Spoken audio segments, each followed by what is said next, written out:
Assalamualaikum warahmatullahi wabarakatuh. Di sini kami dari kelompok 12 ingin mempresentasikan mengenai perburuhan dan tenaga kerja. Sebelumnya, perkenalkan nama anggota kelompok kami. Yang pertama nama saya Angger Mahdani NPM 104. Yang kedua ada Zulkarnain Fahmi Haris NPM 107 dan Lintang Sukma Rahmawati NPM 145.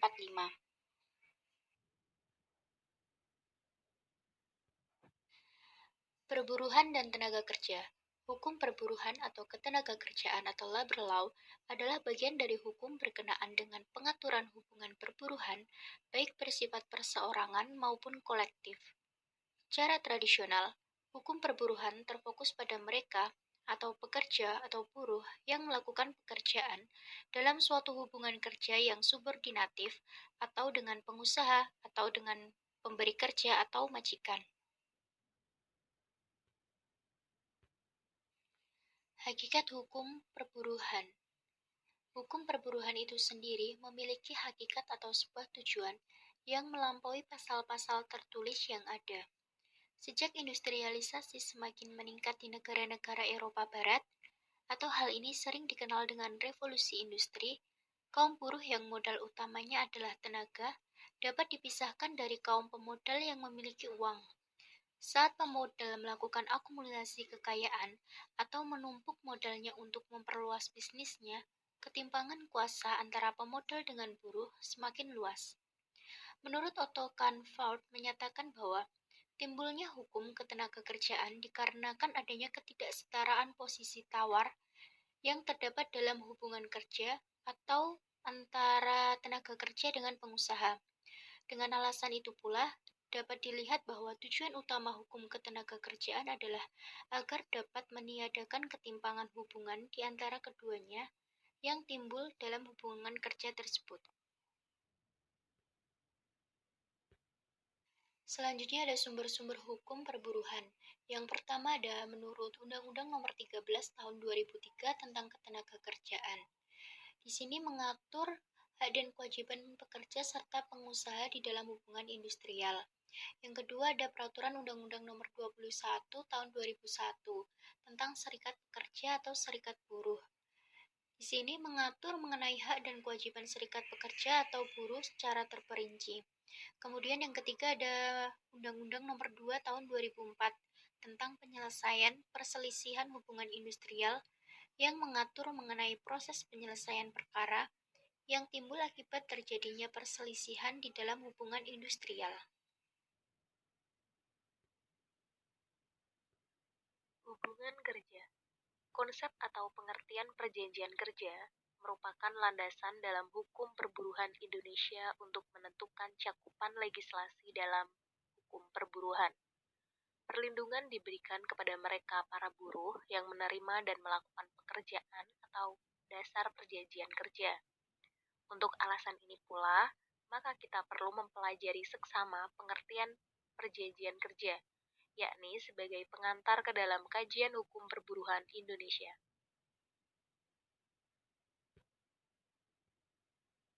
Konsep perjanjian kerja. Ketentuan pasal 50 Undang-Undang Ketenagakerjaan menetapkan bahwa hubungan kerja terjadi karena adanya perjanjian kerja antara pengusaha dengan pekerja atau buruh. Maka dari itu, adanya perjanjian demikian sangatlah esensial.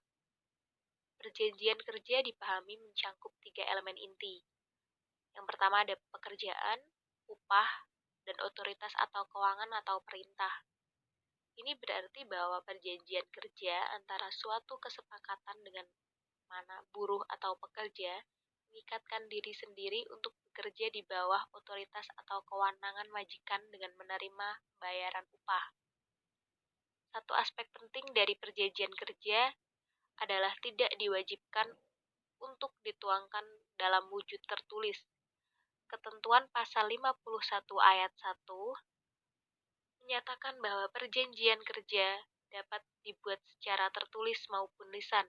Meskipun demikian, ketentuan pasal 54 ayat 1 Undang-Undang Kerja setidaknya harus mencangkup pertama, nama, alamat perusahaan dan jenis usaha. Yang kedua, nama, jenis kelamin, umur, dan alamat kerjaan atau buruh. Yang ketiga, jabatan atau jenis pekerjaan. Yang keempat, tempat pekerjaan. Yang kelima, besarnya upah dan cara pembayarannya. Syarat-syarat kerja yang memuat hak dan kewajiban pengusaha dan pekerja buruh. Yang pertama ada mulai dari jangka waktu berlakunya perjanjian kerja. Yang kedua, tempat dan tanggal perjanjian kerja dibuat. Dan yang terakhir, tanda tangan para pihak dalam perjanjian kerja.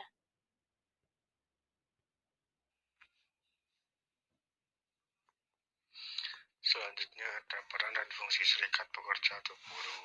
Era kebebasan berserikat dimulai pasca reformasi ditandai dengan diratifikasinya Konvensi ILO nomor 87 tentang kebebasan berserikat dan perlindungan hak berorganisasi pada tahun 1999.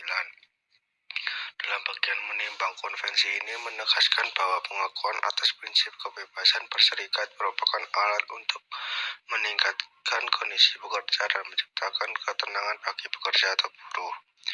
Serikat pekerja memiliki peran penting sebagai sarana pembangun kolektivitas perjuangan dalam membela dan menyuarakan hak dan kepentingan pekerja untuk memperoleh kesejahteraan, khususnya ketika serikat pekerja terlibat dalam proses perencanaan kebijakan di dalam forum formal secara lembaga kerjasama tripartit. LKS tripartit yang terdiri dari unsur serikat pekerja, organisasi pengusaha, dan pemerintah baik di tingkat lokal maupun daerah.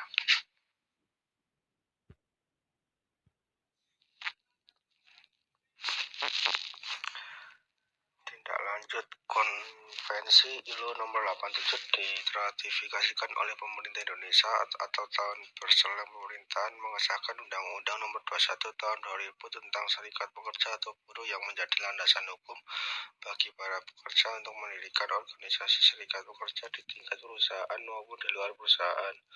Adapun mandat dari didirikannya organisasi serikat pekerja antara lain bersifat bebas, terbuka, mandiri, demokratif, dan bertanggung jawab. 2. Memperjuangkan, membela, serta melindungi hak dan kepentingan pekerja atau buruh. 3. Meningkatkan kesejahteraan pekerja atau buruh dan keluarga. 4. Organisasi yang dibentuk dari, oleh, dan untuk pekerja buruh baik di perusahaan maupun di luar perusahaan.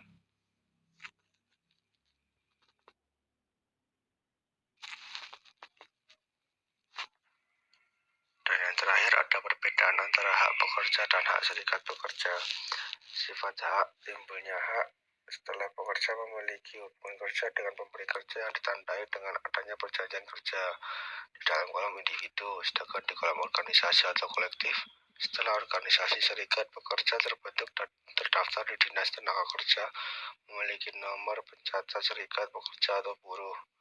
Sifat hak jangka waktu dalam kelompok kolom individu berlaku selama menjadi pekerja yang berada di dalam hubungan kerja, dengan di kolom organisasi atau kolektif tidak memiliki batas waktu sepanjang organisasi serikat pekerja atau buruh tidak dinyatakan bubar. Sekian presentasi dari kelompok kami. Wassalamualaikum warahmatullahi wabarakatuh. Sekian yang bisa kami sampaikan, semoga bermanfaat. Wassalamualaikum warahmatullahi wabarakatuh.